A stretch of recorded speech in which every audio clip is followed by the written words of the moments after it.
সকাল ৮টায় রওনা হয়েছিল সবাই। আজও প্রত্যেকের শরীর আর একজনের সঙ্গে দড়িতে সংযুক্ত হয়নি। ফাঁপা তুষার বা আচমকা পা পিছলে তলিয়ে যাওয়ার সম্ভাবনা বন্ধ করতেই এই ব্যবস্থা নিতে চেয়েছিল সহদেব, কিন্তু শেরিং বলেছে সেরকম সম্ভাবনা এখনই নেই। এদিকে বরফ বেশ শক্ত এবং ওতে চলার গতি আরও স্লথ হয়ে যাবে। প্রতি পদক্ষেপের আগে সামনের বরফ লাঠি দিয়ে পরীক্ষা করে নিলেই আপাতত চলবে। রোদ উঠলে ঠান্ডা কমল, কিন্তু রঙিন চশমা ব্যবহার করতে হলো প্রত্যেককে। আশেপাশে কোথাও কোনো গাছপালা নেই, যেন সাদা পৃথিবীটা শটান উঠে গেছে আকাশে। অবশ্য সবটাই যে সাদা তা নয়, উঁচু উঁচু পাহাড়ের শরীরের অনেকটাই তুষারমুক্ত। জায়গাগুলোকে মোটেই সুশ্রী দেখাচ্ছে না। সুশ্রী নয়, তবু ওইটুকুই পরিচিত বলে মনে হচ্ছিল। বরফ জমেছে পাহাড়ের খাঁজে খাঁজে এবং এই উপত্যকায়। কিন্তু আরামের পথ পুরোতে দেরি হলো না। 10টা নাগাদ ওরা খাড়া পাহাড়ের গায়ে এসে পৌঁছালো। শেরিংয়ের সঙ্গে কথা বলে বোঝা গেল আগেরবার সে যখন এই পথে এসেছিল তখন এত বরফ পড়েনি। ফলে পাহাড় ডিঙিয়ে যাওয়ার যে রাস্তাটা তার চেনা, তা এখন পরিষ্কার নয় এবং স্পষ্টই বোঝা যাচ্ছে এই পথে আগের দলটি যায়নি। শেরিং জানালো ওরা নিশ্চয়ই ঘুরপথে যাচ্ছে। সেক্ষেত্রে স্পটে পৌঁছাতে ওদের বেশি সময় লাগবেই। খবরটা শোনার পর সবচেয়ে উৎসাহিত হলো ঠক্কর। শেরিংয়ের সঙ্গে রাস্তা খুঁজতে ব্যস্ত হয়ে পড়ল। বরফের ওপর ওর হাঁটার ধরন এবং শারীরিক ক্ষমতা দেখে অরিন্দমের কেবলই মনে হচ্ছিল লোকটার পাহাড়ে চড়ার অভিজ্ঞতা আছে। একজন সাধারণ খুনি এই কাজে দক্ষ হতে পারে না। স্পন্সর খুঁজে খুঁজে ঠিক লোককেই বাছাই করেছে। আবার সাধারণ পর্বতারোহী এইভাবে ঠান্ডা মাথায় খুন করতে পারে না। কিন্তু ঠক্করের ইতিহাস এই মুহূর্তে জানার কোনো উপায় নেই। এদিকে বসন্তের ব্যবহার আবার আজ সকাল থেকে আগের মতো হয়ে গেছে। সেই সন্দিগ্ধ ভঙ্গি, একটু অমান্য করার চেষ্টা, নিজেকে নেতা হিসেবে দেখানোর প্রবণতা আর নেই। কথায় কথায় সে আসছে অরিন্দমের কাছে পরামর্শের জন্যে, কিন্তু কল্পনার মধ্যে সেরকম পরিবর্তন দেখা যাচ্ছে না। বসন্ত কাছে এলো। দাদা, কি করা যায়? এই পাহাড় ডিঙিয়ে যাওয়ার চেষ্টা করা বোকামি। কিন্তু এরকম পাহাড় যে সামনে পড়বে সেটা আমাদের জানা ছিল বসন্ত। ছিল, কিন্তু ইটস টু মাচ। হিমালয়ান ইনস্টিটিউটের ট্রেনিং ছাড়া ইম্পসিবল। অরিন্দম জবাব দিল না। কথাটা তারও মনে হয়েছে। এত খাড়াই পাহাড়, যদিও এদিকটায় বরফ না জমায় পাথর বেরিয়ে, কিন্তু উঠতে গেলে রীতিমতো অনুশীলন থাকা দরকার। ঝুঁকি নিতে গেলে হাত পা তো ভাঙবেই, মৃত্যুও অস্বাভাবিক নয়। কিন্তু তার চেয়ে এখান থেকে শূন্য হাতে ফিরে যাওয়া আরও বোকামি হবে। ঘণ্টাখানেক বাদে ফিরে এলো শেরিং আর ঠক্কর। নিজের চেনা পথটা খুঁজে পেয়েছে শেরিং। পাহাড়ে উঠতেই হবে, কিন্তু এতটা নয়। এবং সবচেয়ে সুবিধে হলো ওখানকার পাথরগুলো খুব খাড়াই নয়। পুরো দলটা ওখানে পৌঁছানোর পর মালবাহকরা খুশি হলো। এখন ওদের মাত্র 1000 ফুট ডিঙোতে হবে। দড়িতে নিজেদের যুক্ত করে ওরা একে একে উঠে যেতে লাগলো শেরিংকে অনুসরণ করে। ওরা 5 জন দৃশ্যটা দেখছিল বুকে কাঁপুনি নিয়ে। মালবাহকদের সঙ্গে ঠক্কর উঠছে। চকিতে ওর সুটকেসটার কথা খেয়াল হলো বসন্তর। সেটা রয়েছে নিচে। মালবাহকরা সমস্ত মাল বেঁধে রেখে গেছে। খানিকটা ওপরে উঠে টেনে টেনে তুলছে দড়ির সাহায্যে সবাই মিলে। নিজের প্রয়োজনেই ঠক্করকে হাতছাড়া করতে হয়েছে সুটকেসটা। শেষ পর্যন্ত দলটা যখন চোখের আড়ালে চলে গেল তখন সহদেব বলল, দাঁড়িয়ে থেকে লাভ নেই। আপনারা আমাকে অনুসরণ করুন। কোনো রকম ঝুঁকি নেবেন না। তাড়াহুড়ো করার কোনো দরকার নেই। শরীরটাকে হালকা রাখার চেষ্টা করবেন। একটা দড়িতে সহদেব, বসন্ত এবং কল্পনা যুক্ত হলো। দ্বিতীয়টায় অরিন্দম এবং বিক্রম। বুদ্ধি করে বিক্রম মালবাহকদের সঙ্গে তার ক্যামেরা পাঠিয়ে দিয়েছে। প্রায় হামাগুড়ি দিয়েই অনেকটা উঠে আসার পর ওরা হাঁফাতে লাগলো। সহদেব বলল, খবরদার, কেউ ভুল করেও নিচের দিকে তাকাবেন না। যেখানে ওরা দাঁড়িয়েছিল সেখানে পাথরটা চওড়া। ওপর থেকে শেরিংয়ের গলার স্বর ভেসে এলো। চিৎকার করে সে এদের অবস্থান জানতে চাইছে। সহদেব প্রতিধ্বনি বাঁচিয়ে তার জবাব দিল। কল্পনা বলল, কেউ বিশ্বাস করবে না আমি এভাবে উঠতে পারছি। কথাটা যেন সবাই মেনে নিল, কারণ সহদেব ছাড়া এটা সবারই মনের কথা। হঠাৎ বসন্ত জিজ্ঞাসা করল, কিন্তু সহদেব, ওপরে পৌঁছে যদি দেখি আমরা ভুল পথে এসেছি, যদি জায়গাটাকে খুঁজেই না পাই? আমাদের আগের দল তো এই পথে যায়নি। হতে পারে, পাহাড়ে বিশেষ করে বরফের পর ডেফিনিট না হলে স্পট খুঁজে পাওয়া মুশকিল। বাহ, তুমি এখন এ কথা বলছো? কলকাতায় তুমি আমাকে বলেছিলে খুঁজে বের করতে অসুবিধা হবে না। বলেছিলাম, কিন্তু পাবই এমন কথা তো বলিনি। আই উইল কিল ইউ যদি স্পট না পাওয়া যায়, চাপা গলায় বলে উঠল বসন্ত। পারো, কিন্তু তাতে কি স্পট পাবে? কল্পনা বসন্তর হাত ধরল। এভাবে বলছো কেন? উনি তো চেষ্টা করছেন। হাতটা এক ঝটকায় সরিয়ে নিল বসন্ত। তুমি চুপ করো। তুমি আবার ওভাবে কথা বলছো? কল্পনা ফুঁসে উঠল। বসন্ত থমকে গেল। I am sorry. তারপরে সহদেবের দিকে ফিরে বলল, কিছু মনে করো না ভাই, আমার মাথা ঠিক নেই। কোথায় যাচ্ছি, ঠিক যাচ্ছি কিনা তাও জানি না।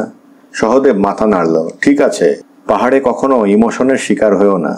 এবার আরও কষ্টকর হচ্ছিল ওঠা। সহদেব যতটা স্বচ্ছন্দ, কল্পনা বা বসন্ত তার ধারে কাছে নয়। অরিন্দম হাঁপিয়ে পড়ছিল। প্রতিটি মুভমেন্টেই সারা শরীরে আতঙ্ক ছড়াচ্ছিল। বিক্রম কথা বলছে না অনেকক্ষণ থেকেই, কিন্তু ওর মুখ এখন সাদা। হঠাৎ ওপরে চিৎকার উঠল। কল্পনা পা পিছলে যাচ্ছে। প্রাণপণে দড়িটাকে টেনে ধরেছে সহদেব। এক মুহূর্ত অন্ধের মতো একটা খাঁজ আঁকড়ে ধরল কল্পনা। সহদেবের গলা শোনা গেল, ঠিক আছে, নার্ভাস হয়েও না, উঠতে পারবে? কল্পনার গলা শুনতে পেল না অরিন্দম। সে একটা পাথরের ওপর দুটো পায়ে শরীরের ভর রেখে দাঁড়িয়েছিল। অন্তত 4 ফুট নিচে বিক্রম পিঁপড়ের মতো পাহাড় আঁকড়ে দাঁড়িয়ে। হঠাৎ বিক্রমের গলা পাওয়া গেল। দাদা, আমাকে ছেড়ে দিন। মাথা নিচু করতে সাহস পেল না অরিন্দম। কি বলছো? আমি পারবো না, আমি নেমে যাচ্ছি। নেমে কোথায় যাবে? অরিন্দমের শরীরে কাঁপুনি এলো। পাহাড়ের নিচে বসে থাকবো। মরে যাবে, কেউ নেই ওখানে। কিন্তু উঠতে গেলে এখনই মরবো। আমাকে একটা তাঁবু আর খাবার পাঠিয়ে দিন, ফেলে দিন ওপর থেকে। আমি একাই অপেক্ষা করব। দড়িতে টান লাগলো। অরিন্দম মুখ না নামিয়ে জিজ্ঞাসা করলো, কি করছো? দড়ি ধরে টানছো কেন? খুলে দিচ্ছি। উইশ ইউ গুড লাক দাদা। বিক্রমের গলা কাঁপছে। দড়িটা টেনে তুলতেই সেটা উপরে উঠে এলো। ছোকরা আর মাথা খারাপ হয়ে গেল নাকি? কিন্তু এখন কিছু করা অসম্ভব। মনের জোর যা নষ্ট হয়ে যায়, তাকে ঘাঁটানো কখনোই উচিত নয়। সেরিংই পারে বিক্রমকে উপরে নিয়ে যেতে। অরিন্দম ওপরের দিকে তাকিয়ে দেখতে পেল ওরা অনেক এগিয়ে গেছে। 40 মিনিট পরে সে যখন ওপরে পৌঁছালো, তখন শেরিং তার হাতে চায়ের গ্লাস এগিয়ে দিচ্ছে। এই বয়সে ফিল্মের হিরো হওয়া যায়, প্রেম করা যায়, কিন্তু অরিন্দমের মনে হলো তার এক বিন্দু শক্তিও অবশিষ্ট নেই। নিজেকে চিবড়ে বলে মনে হচ্ছে। পাথরের গায়ে হেলান দিয়ে সে প্রায় ঝিমোতে লাগলো। এত ঠান্ডাতেও গায়ে ঘাম জমেছে। মনে হচ্ছে প্রেশার কমে গেছে অনেকটা। সে দেখল বসন্ত এবং কল্পনারও একই দশা। এই সময় সহদেবের গলা শুনতে পেল, চা খেয়ে নিন, ঠিক হয়ে যাবে। কিন্তু বিক্রমবাবু কোথায়? নিঃশব্দে নিচের দিকে হাত ইশারা করলো অরিন্দম। সহদেব জিজ্ঞাসা করল, তার মানে?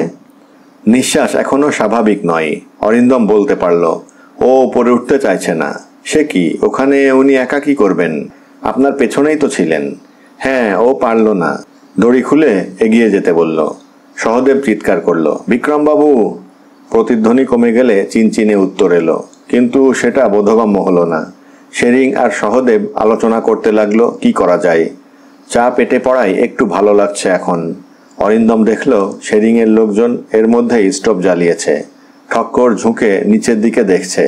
তারপরেই সে চিৎকার করে উঠল, আরে মত উতরাইয়ে!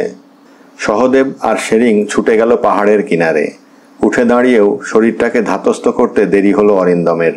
আর তখনই নিচ থেকে চিৎকারটা ভেসে এলো। ওপরের মানুষগুলো যেন বোবা হয়ে গেল। ঠক্কর ধীরে ধীরে মুখ সরিয়ে নিল। অরিন্দম এগিয়ে গেল পাথরের কিনারায়। 1000 ফুট নিচে দুহাত ছড়িয়ে শুয়ে আছে বিক্রম। উপুড় হয়ে পড়ায় তার মুখ দেখা যাচ্ছে না। এত ওপর থেকেও বোঝা যাচ্ছে কোনো কাঁপুনি নেই। তরতর করে নামতে লাগলো শেরিং। দুজন মালবাহক ওর কোমরের দড়ি ধরে সাহায্য করতে লাগলো নামতে নামতে। একটু একটু করে ছোট হয়ে গেল শেরিং। শেষ পর্যন্ত শরীরটার পাশে পৌঁছে সযত্নে ওকে চিৎ করল। আর তৎক্ষণাৎ উঠে দাঁড়িয়ে নিজের ভাষায় কিছু বলল। ওর দুজন সাহায্যকারী সেই কথা রিলে করে ওপরে পৌঁছে দিতে একজন মালবাহক একটা কাপড় আর দড়ি বেঁধে নিচে ফেলে দিল। সেটাকে কুড়িয়ে নিয়ে শরীরটাকে ঢেকে ভালো করে বেঁধে রেখে আবার উপরে উঠতে লাগলো শেরিং। মৃত্যুকে এত স্বাভাবিকভাবে জীবন ছিনিয়ে নিতে কখনো দেখেনি ওরা। হয়তো পাহাড়ে মানুষের আচরণও পাল্টে যায়। কেউ চিৎকার করলো না, কেউ কাঁদলো না, কেউ জিজ্ঞাসা পর্যন্ত করলো না বিক্রম মরে গেছে কিনা। এমনকি ঠক্কর পর্যন্ত হাঁটু মুড়ে বসেছিল চুপচাপ। পাহাড়ে কেউ কারো জন্যে অপেক্ষা করে না। স্মৃতি নিয়ে পিছিয়ে পড়ার অর্থ হলো মৃত্যুর দিকে এগিয়ে যাওয়া। ওরা হাঁটছিল। এখন প্রতিটি শরীর পরস্পরের সঙ্গে দড়িতে বাঁধা, প্রতিটি পদক্ষেপ জরিপ করে ফেলা, মৃত্যুর ফাঁদ এড়িয়ে যাওয়া। আকাশে মেঘ জমছে, অথচ বিকেলের দেরি আছে অনেক। বড় দ্রুত ছায়া নেমে আসছে। অরিন্দমের সমস্ত শরীর কেঁপে উঠল এবং তখনই মনে হলো তার সামনে যে যাচ্ছে সে যেন কোকিয়ে উঠল। সামান্য ফোঁপানি, কল্পনা? অরিন্দম ঠোঁট কামড়ালো। পেছন থেকে বিক্রম এখনো কি বলে যাচ্ছে, উইশ ইউ গুড লাক দাদা। সহদেব নিশ্চিত যে দুর্ঘটনাস্থলের 10 কিলোমিটারের মধ্যে ওরা এসে পড়েছে, যদিও খালি চোখে তার কোনো হদিশ পাওয়া যাচ্ছে না। চারদিকে শুধু বরফ আর বরফ। বাংলা ছবির কোনো ক্যামেরাম্যান এমন দৃশ্য তোলার সুযোগ পেয়েছে কিনা তা অরিন্দমের জানা নেই। যে পেতে যাচ্ছিল তার ক্যামেরাটা এখনো মালবাহকের দড়িতে বাঁধা রয়েছে। বরফের মধ্যে হাঁটা একটা কষ্টকর অভিজ্ঞতা। প্রতি মুহূর্তে মনে হয়েছে পায়ের তলার তুষার দুলে উঠছে। প্রতি মুহূর্তেই শরীরটা ভুস করে তলিয়ে যেতে পারে। যদিও দড়ির বাঁধন পরস্পরকে সাহায্য করছে, তবুও আশঙ্কা থেকেই যাচ্ছে। আজ বিক্রমের দুর্ঘটনার কারণেই হোক অথবা পরিশ্রমের জন্যই হোক, তাঁবু পড়েছিল দুপুর শেষ না হতেই। অবশ্য এখানে দুপুর, সকাল, বিকেলকে আলাদা করে চিনে নেওয়া বেশ কষ্টকর। আকাশের চেহারা এবং রোদের রং প্রায় 10 মিনিট অন্তর পাল্টে যাচ্ছে। তাঁবুর ভেতরে কাগজপত্র নিয়ে হিসেব শেষ করে সহদেব জানালো, বড়জোর 10 কিলোমিটার। বুঝলে বসন্ত, এর মধ্যেই আমরা ধ্বংসস্তূপটাকে পেয়ে যাব, যদি বরফে চাপা পড়ে না গিয়ে থাকে। কল্পনা জিজ্ঞাসা করল, কত বরফ পড়লে একটা প্লেন ঢাকা পড়ে যাবে? সহদেব জিভে শব্দ করল, প্লেনটা তো আস্ত হয়ে দাঁড়িয়ে নেই, টুকরো টুকরো হয়ে পুড়ে গেছে হয়তো, কিন্তু আমি শিওর যে কাছাকাছি পৌঁছে গিয়েছি। এতক্ষণে অরিন্দম কথা বলল, তোমার কষা অঙ্ক বা কম্পাসের ওপর আমার কোনো অনাস্থা নেই, কিন্তু কাছাকাছি এলে তো আমরা আগের দলটাকে দেখতে পেতাম। ওরাও তো একই উদ্দেশ্যে যাচ্ছে। সহদেব কয়েক সেকেন্ড চুপ করে থেকে উত্তর দিল, হয় ওরা ভুল পথে চলে গেছে, নয় ঘুরপথে আসছে। অরিন্দম তাঁবুর বাইরে যাওয়ার জন্য পা বাড়ালো। শেরিং তো চারপাশ দেখে আসার জন্য লোক পাঠিয়েছে। ওরা ফিরে এসে কি বলে শোনো। আমার তো মনে হচ্ছে আমরা অনন্তকাল শুধু বরফের ওপর হেঁটে যাচ্ছি। সহদেব শব্দ করে হাসল, পারবেন না দাদা, হিমালয় আটকে দেবে। তাছাড়া পৃথিবীটা এত ছোট যে কেউ অনন্তকাল হাঁটতে পারে না, পারলেও বরফ পাবে না। এরপরেই তিব্বত। রসিকতাটাকে রসিকতা হিসেবেই নিল অরিন্দম। বাইরে বেরিয়ে সে ঠক্করকে দেখতে পেল। লোকটা এক দৃষ্টিতে উত্তর দিকে তাকিয়ে আছে। ওপাশের দুটো তাঁবুতে মালবাহকদের মধ্যে যারা রয়ে গেছে তারা কাজ চুকিয়ে ফেলতে ব্যস্ত। রোদ আছে, কিন্তু আকাশে মেঘ জমছে, খুবই সামান্য কিন্তু কালো। ঠক্কর মুখ ফেরাতেই তাকে দেখতে পেল। লোকটার মুখে মানকি ক্যাপ, চোখ এবং ঠোঁট দেখে দূর থেকে মানুষের মতলব বোঝা যায় না। অরিন্দম দেখল ঠক্কর এগিয়ে আসছে। বলিয়ে হিরো সাহাব, হাল কায়সা হ্যায়? মানে? অরিন্দম সন্দিগ্ধ চোখে তাকালো। লোকটাকে তার কিছুতেই সহজ মনে হয় না। আপনার কি মনে হচ্ছে এই জায়গা ছেড়ে আমরা ফিরে যেতে পারবো? ঠক্কর হাসলো। কেন পারবো না? এসেছি যখন তখন যেতেও পারবো। কিন্তু মিস্টার সেন তো পারবেন না। আমি ওর কথাই ভাবছিলাম। এই বরফের কোথাও লোকটা মরে জমে আছে। মহব্বত বহুত বড় জিনিস হিরো সাহাব, মানুষকে একদম পাগলা করে দেয়। তোমাকে কে বলল উনি মহব্বতের জন্য রাত্রে বেরিয়েছেন? কি জন্যে গেছেন তা এখন সবাই জানে। ঝুট। হ্যাঁ, হীরের ব্যাপারটা ছিলই, কিন্তু অর্ভিকুত ছিল। ঠক্কর প্রতিবাদ করল। তারপর হঠাৎ গলা পাল্টে জিজ্ঞাসা করল, আপনি কি কুলিদের মুখে ইনফরমেশন পাওয়ার জন্য এখানে দাঁড়িয়ে আছেন? আহা হিরো সাহাব, অ্যাক্টিংটা আপনি আচ্ছা করলেন না। আর তখনই লোকগুলোকে দেখতে পাওয়া গেল। 3টে লোক বরফের ওপর দিয়ে প্রায় টলতে টলতে এগিয়ে আসছে। পৃথিবীর ও প্রান্ত থেকে যেন আচমকা উঠে এলো ওরা। ভঙ্গিতেই বোঝা যাচ্ছিল অত্যন্ত ক্লান্ত। লোক 3টে যখন তাঁবুর সামনে পৌঁছালো তখন সবাই বেরিয়ে এসেছে। শেরিং প্রথমে ওদের দিশি মত দিল। একদম সাদা হয়ে গেছে মুখগুলো। একটু সামলে ওঠার সময় দিয়ে শেরিং প্রশ্ন করতে লাগলো আর বারংবার উত্তরের দিকে তাকাতে লাগলো। ওদের কথাবার্তা চলছিল সম্ভবত সিকিমিজে। বিন্দু বিসর্গ বুঝতে পারছিল না এরা। শেষ পর্যন্ত লোক 3টেকে তাঁবুতে পাঠিয়ে দিয়ে শেরিং বসন্তকে বলল, আমাদের আগের দলটা এখান থেকে আধ ঘন্টা দূরে তাঁবু ফেলেছে। এরা দূর থেকে দেখেছে, কিন্তু কাছে যায়নি। বসন্ত উত্তেজিত গলায় জিজ্ঞাসা করল, প্লেনটা কোথায় পড়েছে তা ওরা দেখতে পায়নি? না, তবে ওই উত্তরের সাদা পাহাড়টার নিচে একটা অ্যালুমিনিয়ামের পাত পড়ে থাকতে দেখেছে। পাতটার ওপরে রোদ পড়ায় চকচক করছিল। যদি সেটা প্লেনের কিছু হয় তাহলে ধরে নেওয়া যায় আমরা কাছাকাছি এসে গেছি। কথাটা শোনা মাত্র সহদেব চিৎকার করে উঠল, ও গড, আমি যখন বলছিলাম তখন তোমরা বিশ্বাস করছিলে না। আমরা পৌঁছে গিয়েছি। এখান থেকে জায়গাটা ঠিক কত দূরে বলল ওরা? সময়টা বেচারারা গুলিয়ে ফেলেছে, তবে 1 ঘন্টার রাস্তা তো বটেই। আপনাদের 2 ঘন্টা লাগবে, শেরিং চিন্তিত মুখে বলল। কিন্তু ওরা চকচকে জিনিসটার কাছে পৌঁছাতে পারেনি কেন? প্রশ্নটা তখন আর বসন্তর একার নয়। অনেকটা নিচে নামতে হবে খাদ বেয়ে, ওখানে চোরা গর্ত সব জায়গায় ছড়িয়ে, সেই খাদের বরফ ডিঙিয়ে আবার উপরে উঠতে হবে। ওদের এসব করার শক্তিও ছিল না আজ। শেরিং আকাশের দিকে তাকালো। তাড়াতাড়ি খেয়ে নিন, আকাশের অবস্থা ভালো নয়। এখানে কোনো আড়াল নেই, ঝড় উঠলে সামলানো অসম্ভব হয়ে যাবে। লোকটাকে খুব চিন্তিত দেখাচ্ছিল। অরিন্দম দেখল মেঘটা বড় হচ্ছে, তবে এখনো ভীতিকর কিছু নয়। সে অনুযোগের গলায় বলল, এখানে তাঁবু ফেলাই ভুল হয়েছে। শেরিং মাথা নাড়ল। কদিন তো ঝড় ওঠেনি, এমন মেঘও দেখিনি। সহদেব জিজ্ঞাসা করল, আর কতক্ষণ আলো থাকবে বলে মনে হয়? শেরিং সূর্যের দিকে, দিগন্তের দিকে তাকালো। তারপর মেঘটাকে দেখল, দেখে বলল, বড় জোর 1.5 ঘন্টা। সহদেব ব্যস্ত হলো, তাহলে আমরা যদি আর একটু এগিয়ে গিয়ে কোনো আড়াল খুঁজে পাই? বসন্ত প্রস্তাবটাকে বাতিল করল। এসব খুলে প্যাক করতেই তো 1/2 ঘন্টা লাগবে। কয়েকবার মেঘটার দিকে তাকিয়ে শেরিং তার দলবলের সঙ্গে আলোচনা করতে লাগলো। শেষ পর্যন্ত স্থির হলো এগিয়েই যাওয়া হবে। মালপত্র এখানেই একটা তাঁবুতে ভালো করে চাপা দিয়ে 2টো তাঁবু সঙ্গে নিয়ে যাওয়া হবে। ওই খাদটার কাছে যদি পৌঁছে যাওয়া যায় তাহলে ঝড়ের মুখে পড়তে হবে না, অথচ চকচকে জিনিসটার কাছাকাছি থাকা যাবে, যাতে কাল সকালেই রওনা হওয়া যায়। পাহাড়টা যখন স্পষ্ট তখন রোদ চলে গেল। পাহাড়ে বরফের বুকে সূর্য যখন লুকিয়ে পড়ে তখন ভালো লাগার বদলে একটা অসহায়তা বোধ আক্রমণ করে বসে। সূর্য ডুবেছে কিন্তু আলো নেভেনি। এটাকেই কি রিফ্লেক্টেড গ্লোরি বলে? উত্তমবাবুর আলোয় যেমন অনেক পরিচালক আলোকিত হয়েছিলেন, কিংবা মৃত্যুর 6 বছর পরেও তার যে কোনো ছবি রিলিজ হলেই হাউসফুল হয়। যতই মুখে রং মাখো আর চুল ফাঁপাও, তোমার একার নামে যদি প্রথম 7টা দিন হাউসফুল না হয় তাহলে বুঝবে ফিল্ম স্টার হিসেবে তুমি একজন হরিদাস পাল। হঠাৎ হাঁটু পর্যন্ত তুষারে নেমে যাওয়ায় অরিন্দম প্রাণপণে লাঠিতে ভর দিয়ে নিজেকে সামলাতে চাইল। তার দড়ির অন্য প্রান্ত সহদেবের কোমরে বাঁধা। সেখানে টান পড়তেই সে চিৎকার করে উঠল, কি হলো? হাত নেড়ে কিছু হয়নি বুঝিয়ে অরিন্দম ধীরে ধীরে এবং অনেক চেষ্টায় নিজেকে তুষার মুক্ত করে উঠে দাঁড়ালো। সহদেব বলল, নিশ্চয়ই অন্যমনস্ক হয়ে হাঁটছিলেন, বি অ্যালার্ট দাদা। অরিন্দম কোনো কথা বলল না।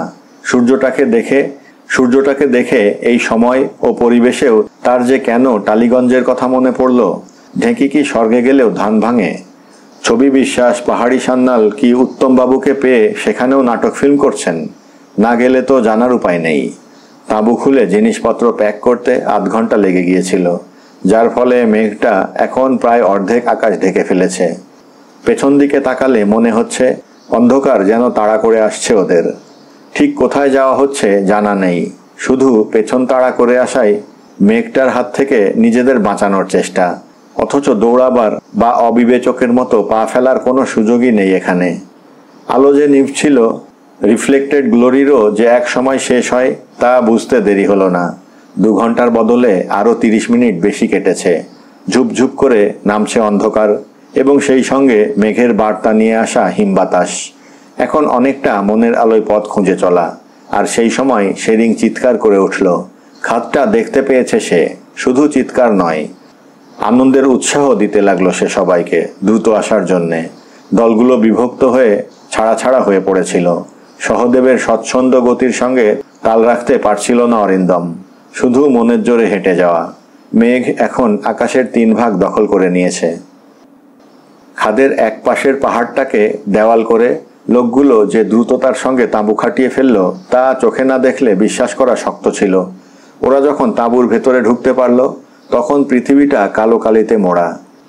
এইভাবে দ্বিতীয়বার তাঁবু তুলে আনা অবিবেচকের কাজ হয়েছে বলে কারো একসময় মনে হলেও মেঘের চেহারা শেষ যা দেখা গিয়েছিল তা দেখার পর আর কেউ কথাটা তোলেনি। আজ আলো জ্বালার কোনো উপায় নেই, জল বেশি আনা যায়নি এবং টিনের খাবার খেতে হবে।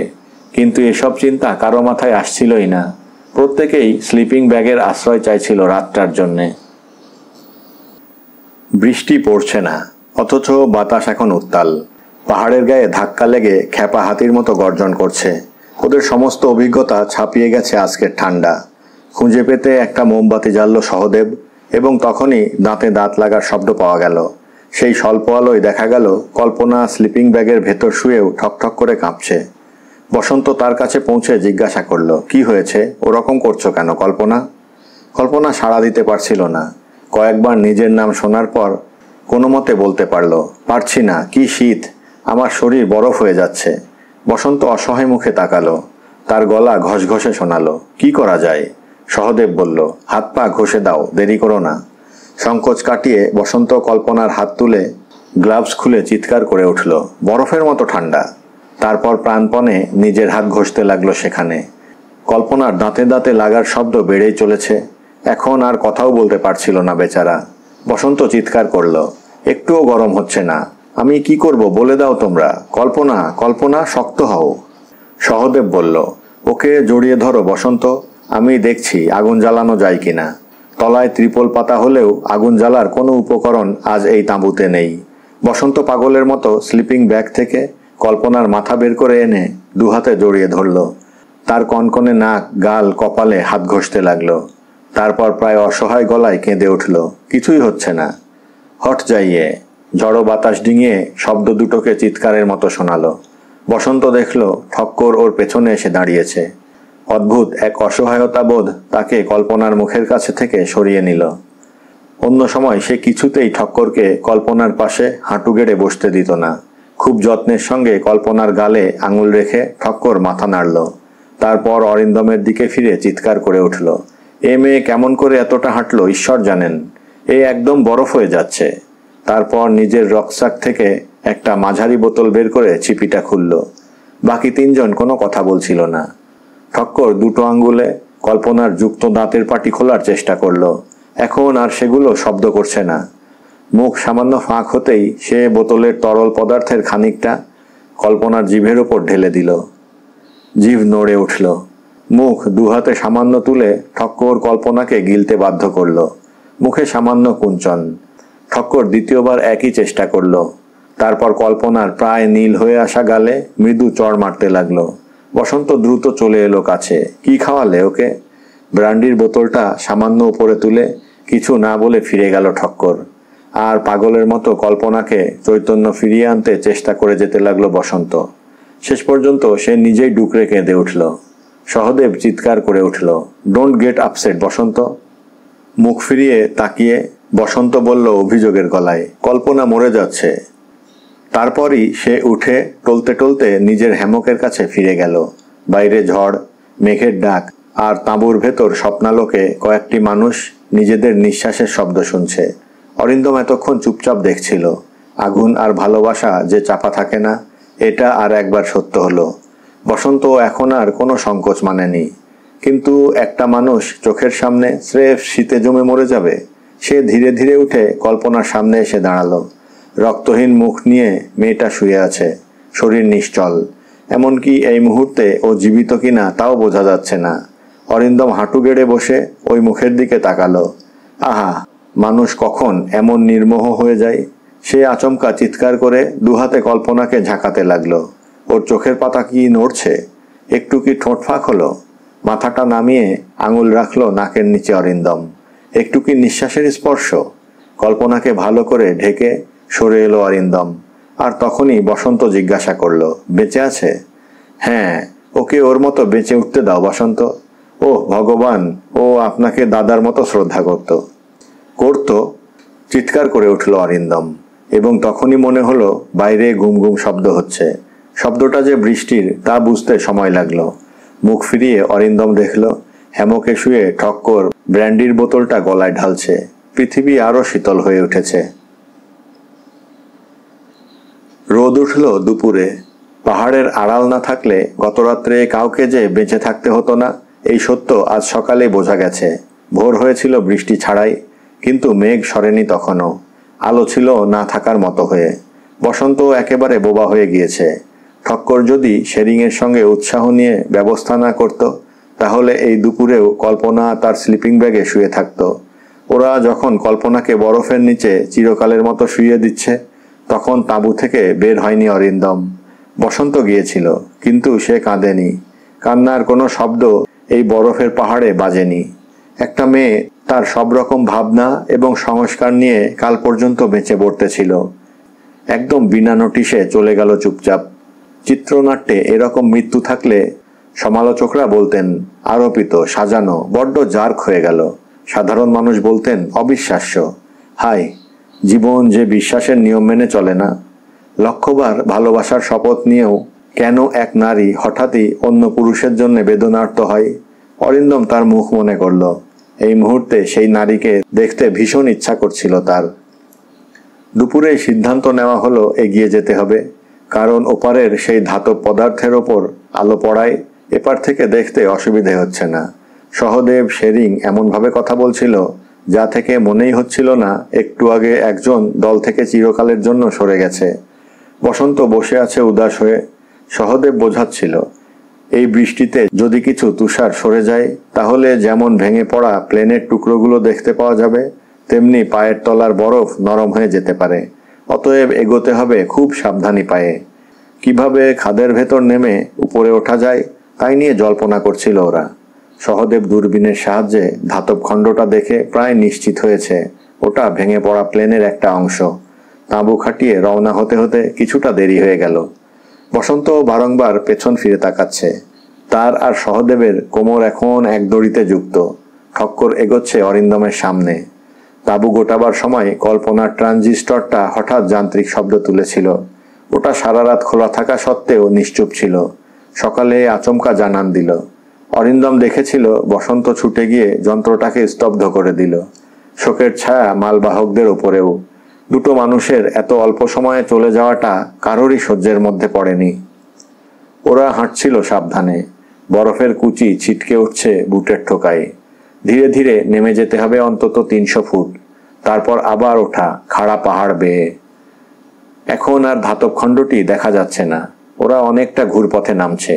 হঠাৎ ঠক্কর দাঁড়িয়ে পড়তেই অরিন্দম মুখ তুলে তাকালো। ঠক্কর যেন কিছু দেখার চেষ্টা করছে উত্তর দিকে। সে হাত নেড়ে অরিন্দমকে ইশারা করলো কাছে আসতে। দূরত্বটা ঘুচিয়ে অরিন্দম দেখার চেষ্টা করলো।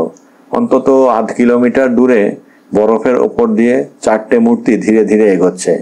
ওদের এত ছোট দেখাচ্ছে যে খালি চোখে ঠাহর করা মুশকিল। দূরবীন রয়েছে সহদেবের কাছে। ওরা অনেকটা নেমে গেছে। ঠক্কর বলল, মিসেস সেনের পার্টি। তাহলে ওরা আমাদের আগে পৌঁছায়নি। অরিন্দমেরও তাই মনে হলো, যদিও এত দূর থেকে কিছুই চেনা যাচ্ছে না। তবু আর কোনো দল এদিকে আসবে।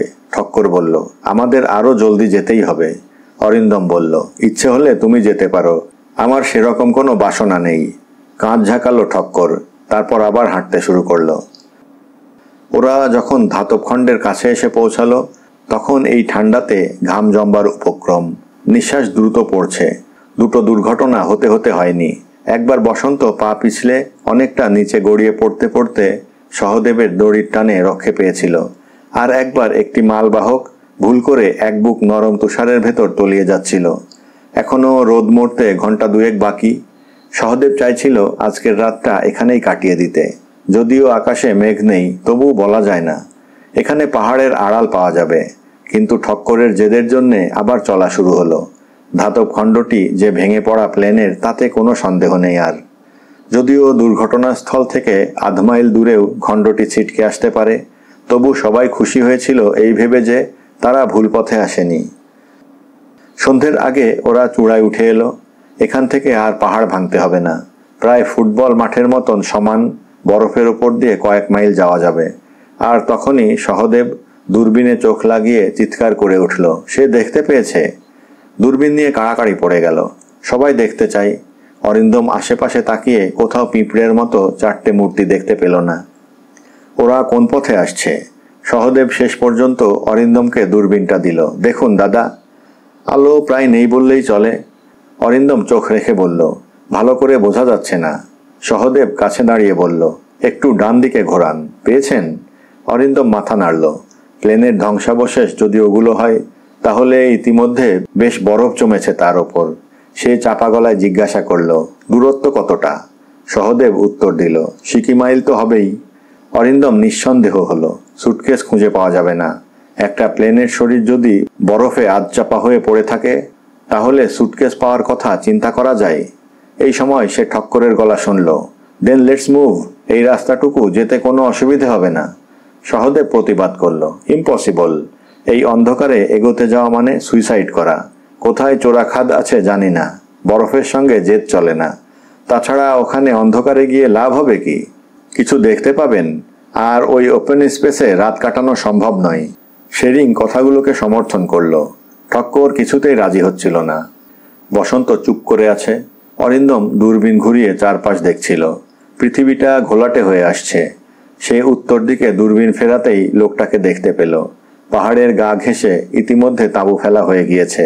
লোকটা একা দাঁড়িয়ে আছে দুর্ঘটনাস্থলের দিকে মুখ করে। তারপর তাঁবুর ভেতর ঢুকে গেল। জায়গাটা এখান থেকে বেশি দূরে নয়। আজ মেঘ নেই। কালকের অমন ঝড় বৃষ্টির পর আজ মাখনের মতো নরম জ্যোৎস্না যে কোত্থেকে পৃথিবীতে পাঠানো হলো তা ঈশ্বরই একমাত্র জানেন। সামান্য কিছু খেয়ে সবাই শুয়ে পড়েছিল। হঠাৎ বসন্তর গলা পাওয়া গেল, দাদা, আমরা কি সুটকেসটা খুঁজে পাবো? আজ সারাদিন যে লোকটা একটাও কথা বলেনি, তাকে সত্যি বলতে বাধল অরিন্দমের। চেষ্টা করব বসন্ত। বসন্ত বলল, পেতেই হবে দাদা। ওই ফিল্মের মধ্যে কল্পনা বেঁচে থাকবে চিরকাল। সমস্ত শরীর শিরশির করে উঠল। এক মুহূর্তের জন্যে নিঃশ্বাস ভারী হলো অরিন্দমের। মহুয়া একটা ছবিতে তার নায়িকা হিসেবে অভিনয় করেছিল। মৃত্যুর পরে ছবিটা রিলিজ করে। সেটা দেখতে গিয়ে উঠে এসেছিল সে। স্মৃতি যতক্ষণ জড়ো হয়ে থাকে ততক্ষণ তা সহনীয়, কারণ জড়ো বিলোপ পাবেই। কিন্তু সচল ছবি, গলার স্বর কখনোই স্মৃতিকে মরতে দেয় না। এক জীবনে দেখা সব মৃত্যু যদি এভাবে সজীব থাকতো, তাহলে মানুষ পাগল হয়ে যেত। তখনও ভালো করে ভোর হয়নি। শরীরে স্পর্শ পেয়ে ঘুম ভাঙল অরিন্দমের। চোখ খুলে অন্ধকারে যে মূর্তিটিকে পাশে দাঁড়িয়ে থাকতে দেখল, বুঝতে অসুবিধে হলো না একটু বাদে। তাঁবুর ভেতর যদিও এখন অন্ধকার, কিন্তু ঠক্করের চাপা গলা ওকে চিনিয়ে দিল, লেটস গো। কোথায়? অরিন্দমের মস্তিষ্ক তখনও সচল নয়। এখনই আলো ফুটবে। ওরা পৌঁছবার আগেই আমাদের স্পটে যেতে হবে। ও নো, যেতে হয়তো একা যাও। সেটা সম্ভব নয়। তুমি হিরেগুলো চাও না? না, ছবিটা চাই। ও, ছবিটা পেলে লাভ হবে প্রডিউসারের। তোমার কি? Let's go. সবাইকে ডাকো, ওরা পরে আসবে। হীরের কথা বাদ দিলেও আমরা এগিয়ে গেলে ক্ষতি কি? আই এম সরি, এখন যাওয়ার বিন্দুমাত্র ইচ্ছে আমার নেই। অরিন্দমের কথা শেষ হওয়া মাত্র ঠক্কর সোজা হয়ে দাঁড়িয়ে একটা অশ্লীল শব্দ উচ্চারণ করল এবং অরিন্দমকে কিছু করার সময় না দিয়েই তাঁবু ছেড়ে বেরিয়ে গেল। শব্দটা কানের ভেতর পাক খাচ্ছিল অরিন্দমের। শেষ পর্যন্ত ক্ষিপ্ত হয়ে উঠল সে। তৈরি হয়ে নিচে নেমে লাঠি আর রিভলভারটাকে সঙ্গে নিল। ওই বস্তুটির কথা ইদানিং মাথাতেই ছিল না। সহদেব আর বসন্ত ঘুমোচ্ছে। সে তাঁবুর বাইরে এসে দেখল সূর্যদেবের কোনো চিহ্ন নেই, জ্যোৎস্নাও নেই এবং অদ্ভুত আধার এক নেমে এসেছে পৃথিবীতে। ঠক্করকে কোথাও দেখা যাচ্ছে না। লোকটাকে উচিত শিক্ষা দেওয়ার জন্যে তার মন যেভাবে তৈরি হয়েছিল, এখন এই পরিবেশে তার কোনো উপায় খুঁজে পেল না। আর তখনই সে দূরে বরফের মধ্যে আগুন জ্বলতে দেখল। কাল দূরবীনে যে তাঁবু ধরা পড়েছিল, আগুনটা জ্বলছে সেখানেই। সরি হিরো সাহাব, এখানে একা যাওয়া যায় না। কথাগুলো কানে আসা মাত্র চমকে মুখ ফিরিয়ে অরিন্দম ঠক্করকে এগিয়ে আসতে দেখল এবং সঙ্গে সঙ্গে শরীরের সমস্ত শক্তি এক করে ঘুষি মারল লোকটার মুখে। উল্টে পড়ে যেতে যেতে নিজেকে সামলে নিল ঠক্কর। অরিন্দম প্রতি আক্রমণের আশঙ্কা করছিল, কিন্তু ঠক্কর প্রায় 30 সেকেন্ড স্থির হয়ে দাঁড়িয়ে শব্দ করে হাসল। যাক, শরীরটা গরম হয়ে গেল। তারপরেই গলাটা পাল্টে বিষাক্ত স্বরে উচ্চারণ করল, রিভলভারটার জন্যে এ যাত্রায় বেঁচে গেলে, তবে আমি কথা দিচ্ছি মিনিমাম যে চান্স পাবো তাতেই তোমাকে ওপারে পাঠাবো। ঠক্করকে মেরে কেউ বেঁচে থাকতে পারেনি। এর উত্তরে অরিন্দম কি বলতে পারে? পাশ কাটিয়ে লোকটা চলে গেল ভেতরে। হাতঘড়ির সময় অনুযায়ী এতক্ষণে সূর্যদেবের উঠে পড়ার কথা। তবে কি আবার মেঘ জমল? অরিন্দম দেখল আগুনটা নিভে যাচ্ছে। শেষ পর্যন্ত আর দেখা গেল না। সকাল 9টাতেও আলো নেই, তবে অন্ধকারের বদলে ঘন ছায়ায় পৃথিবী জড়ানো। পথে বৃষ্টি নামলে বিপদ হবে বলে সহদেব আজকের দিনটাও এখানে কাটাতে চাইছিল। ঠক্কর বোঝাতে চাইল একবার দুর্ঘটনাস্থল থেকে ঘুরে এলে ক্ষতি কিছু নেই, সময়ও বেশি লাগবে না, অনুসন্ধানের কাজ না হয় আগামীকালই শুরু করা যাবে। হঠাৎ বসন্ত ঠক্করকে সমর্থন করে বসায় যাওয়ার সিদ্ধান্ত নিতেই হলো। ঠিক হলো সবাই যাবে না, বসন্ত, ঠক্কর, সহদেব এবং শেরিং ঘুরে আসবে। শুধু দর্শনের জন্যে যাওয়ার বিন্দুমাত্র বাসনা নেই অরিন্দমের। কাল যখন অনুসন্ধান চালানো হবে তখনই সে যাবে, এবং আজ এরা কেউ বিমানের ধ্বংসাবশেষে হাত দেবে না। বেরুবার আগে ঠক্কর অরিন্দমের দিকে তাকিয়ে রহস্যময় হাসল। 4টে লোক বরফের ওপর দিয়ে ধীরে ধীরে এগিয়ে যাচ্ছে, শেরিং, ঠক্কর এবং সহদেব, বসন্ত। তাঁবুর সামনে দাঁড়িয়ে ওদের হাত নেড়ে বিদায় জানালো অরিন্দম। একবার মনে হয়েছিল বসন্তকে ঠক্করের মতলবটা জানিয়ে দেবে, কিন্তু সে অপেক্ষা করাই বুদ্ধিমানের কাজ বলে মনে করল। সাদা বরফের ওপর ছায়া পড়ায় ময়লাটে দেখাচ্ছে, ধীরে ধীরে ওদের চেহারা ছোট হয়ে আসছে। শেরিংয়ের যে লোক দুটো ওদের যাওয়া দেখছিল তাদের চা বানাতে বলল অরিন্দম।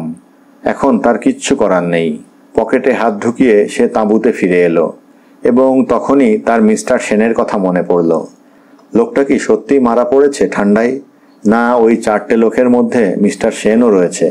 সে রুমালটা বের করল, এখনো মিষ্টি গন্ধটা লেগে আছে এর গায়ে। ঘ্রাণ নিল সে। মিনিট 10 পরে চা খাওয়ার পর অরিন্দম একজন মালবাহককে সঙ্গে নিয়ে পাহাড়ের গা বেয়ে হাঁটছিল। কাল যেখানে সে দূরবীনের সাহায্যে তাঁবু দেখেছে সেখানে পৌঁছাতে খুব ঝামেলা হবে না। তবু সাবধানের মার নেই বলে সে লোকটিকে সঙ্গে নিয়েছে। বসন্তদের আর খালি চোখে দেখা যাচ্ছে না, কিন্তু ওরা নিশ্চয়ই এদের যেতে দেখেছে। অবশ্য যদি সকাল হতেই ওরা রওনা হয়ে যায় তাহলে আলাদা কথা, সেক্ষেত্রে দুর্ঘটনাস্থলে দুটো দল মুখোমুখি হবেই। অরিন্দম নিজেই ঠিক জানল না কেন সে ওই তাঁবুর দিকে যাচ্ছে। হঠাৎ পাহাড়ের আড়াল সরে যেতেই সে তাঁবুটাকে দেখতে পেয়ে হাত তুলে সঙ্গীকে থামতে বলল। তাঁবু রয়েছে, কিন্তু কোনো মানুষের অস্তিত্ব বোঝা যাচ্ছে না। মিনিট 5 অপেক্ষার পর অরিন্দম এগোলো। তার হাতে এবার রিভলভার। সেটা লক্ষ্য করে ওর সঙ্গী যেন বেশি সতর্ক হয়ে উঠেছে। যে কোনো পরিস্থিতির জন্যে তৈরি হয়ে অরিন্দম তাঁবুর সামনে এসে দাঁড়ালো। কোথাও কোনো শব্দ নেই। সে তাঁবুর দরজা সরিয়ে ভেতরে মুখ বাড়ালো। কেউ নেই। জিনিসপত্র দেখে বোঝা যায় আজ সকালেই ওগুলো ব্যবহৃত হয়েছিল। তাঁবুর ভেতরে কোনো মেয়েলি গন্ধ নেই। রুমালে যে বাঁশ ছিল তা যেন রয়ে গেছে রুমালেই। 4 জন মানুষ এই তাঁবুতে ছিল। 4 জনের মধ্যে 2 জন মালবাহক বলে অনুমান করা যায়। জিনিসপত্র খুবই অল্প, কিন্তু এই তাঁবুটাকেও তো বহন করতে হয়েছিল। বোঝা যাচ্ছে কি কারণে এগিয়ে থেকেও ওরা প্রায় একই সময়ে এখানে পৌঁছেছে। কিন্তু মিসেস সেন সেই অহংকারী নারী, একই তাঁবু ব্যবহার করতে পারছেন। অরিন্দম বাইরে বেরিয়ে এলো। অরিন্দমের সঙ্গী মালবাহকটি দাঁড়িয়েছিল উদ্গ্রীব হয়ে। সে বাইরে বেরিয়ে আসা মাত্র লোকটা হাত তুলে আকাশ দেখালো। বুকের ভেতর ধক করে উঠল অরিন্দমের। হু হু করে ছুটে আসছে কালো মেঘ, যেন বরফের ওপর কালো মোষের দল প্রাণ ভয়ে ছুটছে। আলো কমে এসেছে আরো, এবং মেঘ পৌঁছে যাওয়ার আগে বাতাসের ধাক্কা লাগলো শরীরে। পড়িমড়ি করে ওরা তাঁবুর ভেতর ঢুকে যাওয়া মাত্র মনে হলো ওটা এখনই উড়ে যাবে। প্রচণ্ড টান পড়ছে তাঁবুর বাঁধনে। যে দিকটা খোলা সেদিকটাই বেছে নিয়েছে হাওয়ারা। অরিন্দম বুঝতে পারছিল না কি করা যায়। এটা তো স্পষ্ট 8 জন মানুষ এখন ওই ভাঙা প্লেনের কাছে পৌঁছেছে। এই রকম কিছুক্ষণ চললে কাউকে জীবন্ত আশা করা যাবে না। ঈশ্বরকে ধন্যবাদ যে সে আজ ওই দলের সঙ্গে যেতে চায়নি। এই সময় পরিত্রাহী চিৎকার শুনতে পেল অরিন্দম। সে তার সঙ্গীর দিকে তাকালো, তারপর তাঁবুর দরজাটা সরিয়ে বাইরে মাথা বের করলো। এ দৃশ্য সে কখনো দেখেনি। তুষার উঠছে বাতাসে, সমস্ত পৃথিবী যেন দখল করে নিয়েছে তুষার ঝড়। আর সেই ঝড় যেন আটকে রাখছে 4টে মানুষকে। ওরা এই তাঁবুর দিকে এগিয়ে আসতে চাইছে প্রাণপণে। একজন বসে পড়ল, তার দিকে নজর নেই বাকিদের। যেন সাঁতরে সাঁতরে ওরা একটু একটু করে এগিয়ে আসছে। তাঁবুর ভেতর পৌঁছে তাকে দেখে ওরা ক্ষেপে উঠতেই পারে, কিন্তু ওই অবস্থার মধ্যে দিয়ে এসে কিছু করার ক্ষমতা কারো থাকতে পারে না। মুখোমুখি হওয়াই এক্ষেত্রে উচিত কাজ। অরিন্দম বাইরে বেরিয়ে এলো। প্রথম যে লোকটা তাকে দেখল তার পরিচয় বোঝার উপায় নেই, কারণ চোখে রঙিন চশমা, মুখের চামড়া খোলা নেই। কিন্তু এক মুহূর্ত থমকে গেল লোকটা। বোঝা গেল দ্বিতীয় চিন্তা করার সামর্থ্য নেই বলে সে ভেতরে ঢুকে গেল কোনো মতে। দ্বিতীয় লোকটি তাকে দেখা মাত্র বিড়বিড় করে কিছু বলে ভেতরে চলে গেল। তৃতীয় লোকটিকে অপেক্ষাকৃত শক্ত বলে মনে হচ্ছিল, কিন্তু ওরও শরীর টলছে। অরিন্দমের পাশে দাঁড়িয়ে লোকটা যেভাবে তাকালো তাতে ঠক্করের কথা মনে পড়ল। ঠক্কর এই দলে? অরিন্দম কিছু বোঝার আগেই লোকটা ভেতরে চলে গেল। চতুর্থ জন তখনও অন্তত 15 গজ দূরে। এখন সে মাটি থেকে উঠে দাঁড়িয়ে টলছে। বোঝা যাচ্ছে এগিয়ে আসার সামর্থ্য অবশিষ্ট নেই। অরিন্দম তার সঙ্গীর উদ্দেশ্যে চেঁচিয়ে বলল, ওদের দেখো। লোকটা মাথা নেড়ে তাঁবুর ভেতর ঢুকেই চিৎকার করতে লাগলো। সেদিকে নজর ছিল না অরিন্দমের। ঝড় বরফ নিয়ে ছুটে যাচ্ছে সমান বেগে। কালো মেঘ যেন এবার সেই ঝড়ের বুকে মিশছে। একটা মানুষ চোখের সামনে মারা যাবে মাথায় ঢোকা মাত্র অরিন্দম ছুটল। কয়েক পা যাওয়া মাত্র শক্ত বরফে সে আছাড় খেল। বাতাস যেন সামনে অদৃশ্য পাঁচিল গড়ে তুলেছে একটার পর একটা। সমস্ত শরীরে বরফের টুকরো ছিটকে পড়ছে। অরিন্দম নিচু হয়ে ছুটল। একটু ঢালু বলেই শরীরের ভার রাখতে হচ্ছে পেছনে। শেষ পর্যন্ত লোকটার কাছে পৌঁছে হাত বাড়িয়ে কনুই ধরে চিৎকার করল, চলে আসুন। এই সময় আর্তনাদটা ছিটকে উঠল, আমি পারছি না, আর পারছি না। আর দিন দুপুরে যেন ভূত দেখল অরিন্দম। প্রচণ্ড শক্তিতে সে শরীরটাকে টেনে আনতে লাগলো তাঁবুর কাছে।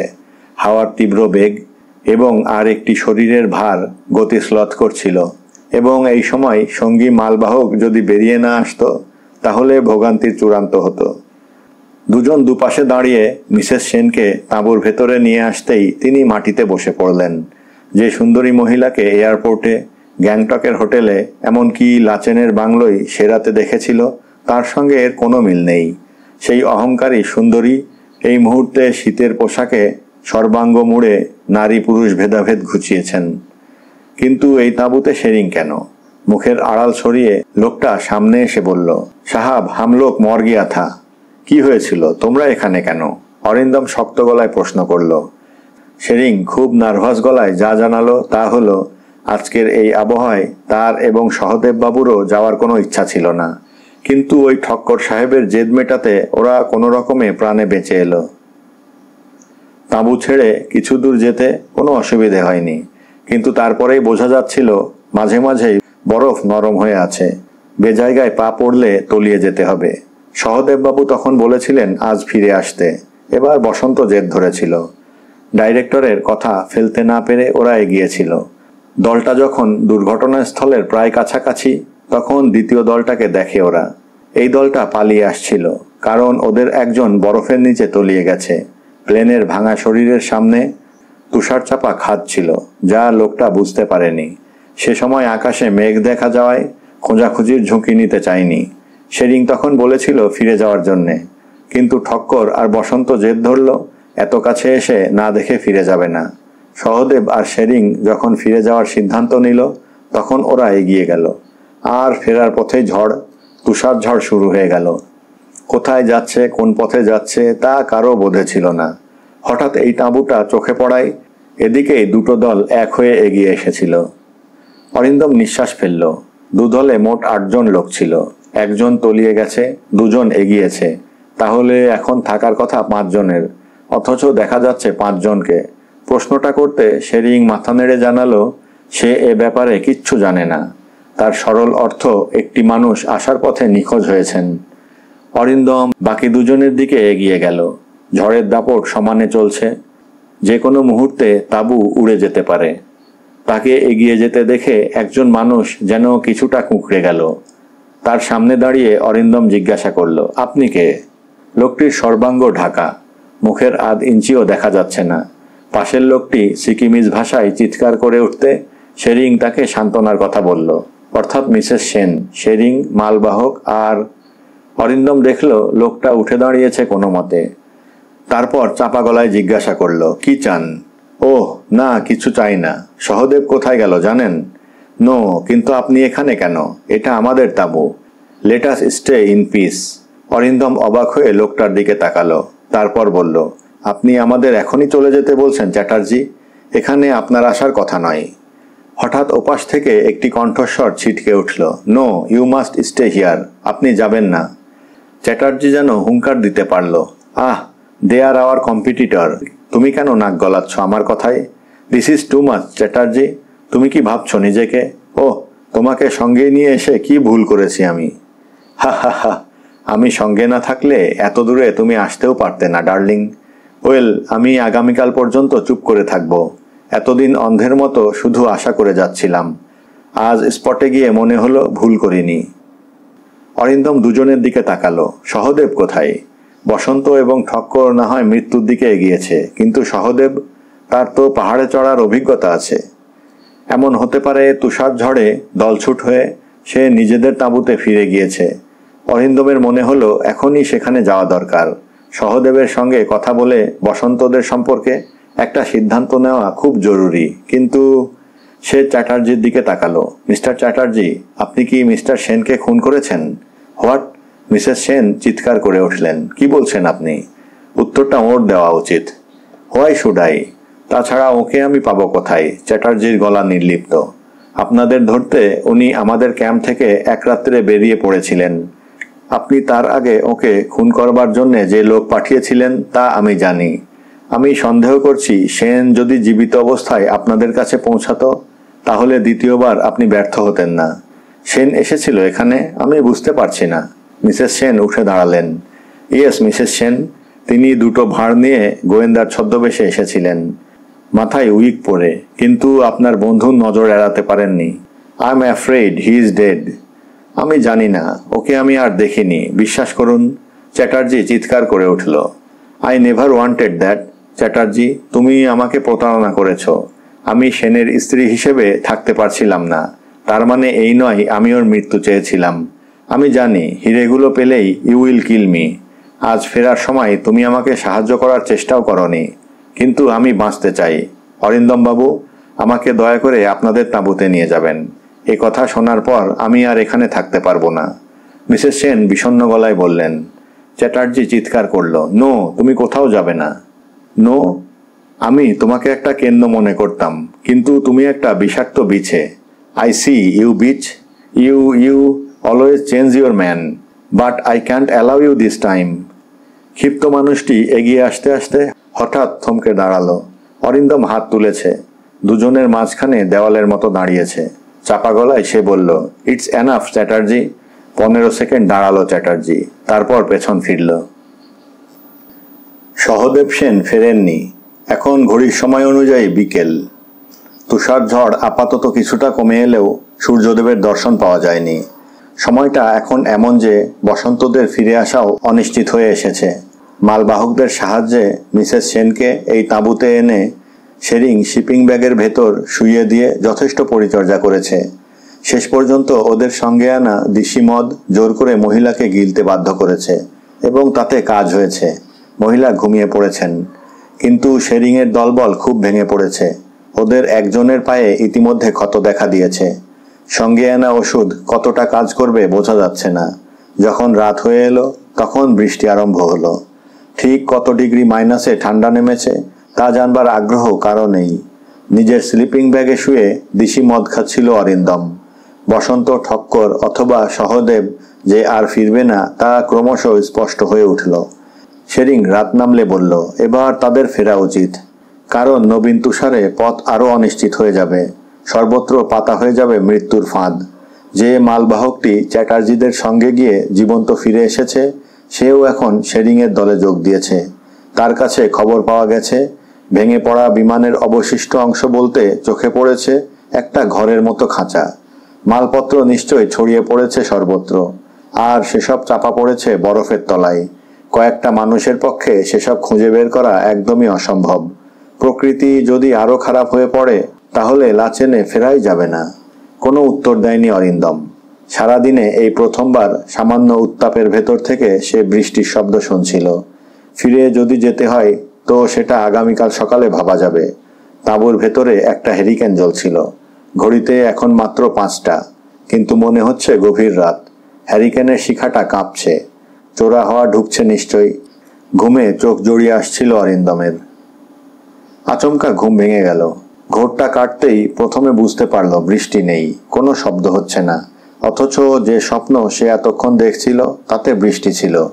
সে একা বরফের মধ্যে বৃষ্টিতে ভিজতে ভিজতে কোনো ক্রমে হাঁটছে, অথচ এখন পৃথিবী চুপচাপ। হ্যারিকেনটা নিভে গেছে। চোখের সামনে জমাট অন্ধকারের দেওয়াল। অরিন্দম কবজি চোখের সামনে নিয়ে এলো। 3:12। ঈশ্বরও এখানে জেগে থাকতে ভয় পাবেন এই সময়ে। অরিন্দম আবার ঘুমাবার চেষ্টা করতেই খসখস আওয়াজটা শুনতে পেল। ইদানিংকার অভ্যস্ত হাত দ্রুত চলে গেল মাথার পাশে, যেখানে কালকে ঠান্ডা রিভলভারটাকে সে তৈরি রেখেছিল শোয়ার সময়। কিন্তু অন্ধকারে হাতটা শুধুই হাতড়ালো। চমকে উঠল অরিন্দম। মাথা তুলে সে তন্ন তন্ন করে খুঁজল, কোথাও রিভলভার নেই। সঙ্গে সঙ্গে এই হিম ঠান্ডা ছাপিয়ে আর একটি শীতল স্রোত তীব্র বেগে আছড়ে পড়ল শিরায় শিরায়। কেউ তার ঘুমের সুযোগে রিভলভারটা সরিয়েছে। খসখস শব্দটা এখন থেমে গেছে। ধীরে ধীরে উঠে বসল অরিন্দম, এবং তখনই অন্ধকার ফুঁড়ে সেই খসখসে গলাটা ভেসে এলো, ব্যস্ত হবেন না, ওটা আমার কাছে রইল। অরিন্দম চুপ করে রইল। তার মাথা কাজ করছিল না। শুধু সে বুঝল ওই গলা এখন স্থির, আর অসহায় ভাব নেই। এটা নিতে হলো, কারণ আমি পুরুষদের আর বিশ্বাস করি না। দ্বিতীয়বার গলাটা ভেসে এলো। অরিন্দম এবারেও কথা বলল না। কিছুটা সময় চলে যাওয়ার পর সে ধীরে ধীরে স্লিপিং ব্যাগের ভেতরে হতাশ ভঙ্গিতে ঢুকে পড়ল। ওপাশ থেকে কোনো আওয়াজ না পেয়ে শেষ পর্যন্ত সে শুধু বলতে পারল, শুয়ে পড়ুন। সকাল হলো অনেক বেলায়, অন্তত অরিন্দমের কাছে। ঘুম ভেঙে যাওয়ার পরও মুখ বের করতে ইচ্ছা করছিল না। শেরিংয়ের গলায় তাকে জানান দিতেই হলো। শেরিং বলল, আজ ওয়েদার একটু ভালো হয়েছে। দলের সবাই চাইছে ফিরে যেতে। ওরা 3 জন যে বেঁচে নেই বুঝতেই পারছেন। অরিন্দম জিজ্ঞাসা করল, তুমি কি করতে বলো?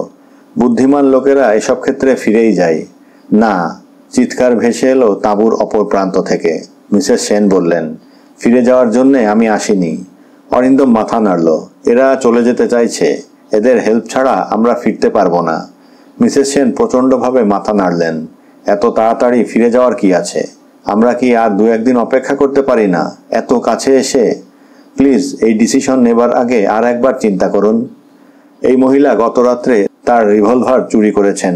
যাকে সে তুষার ঝড় থেকে বাঁচিয়েছে, যাকে এই তাঁবুতে এনে শুশ্রূষা করা হয়েছে, তিনি তার উপযুক্ত দাম দিয়েছেন। এখন এই রকম কাঁদুনি তিনি কাঁদলে কি এসে যায়? এই সময় মিসেস সেন কাতর গলায় বলে উঠলেন, বেশ, আপনারা যদি চলেই যান তাহলে আমাকে ওই তাঁবুতে রেখে আসুন। সে কি, ওখানে গেলে আপনি? অরিন্দম যা বলতে যাচ্ছিল তা শেষ করতে পারল না শেরিংয়ের বাধা দেওয়ায়। ওই তাঁবুটাকে আজ সকাল থেকে দেখা যাচ্ছে না সাহাব। সে কি, চমকে উঠল অরিন্দম।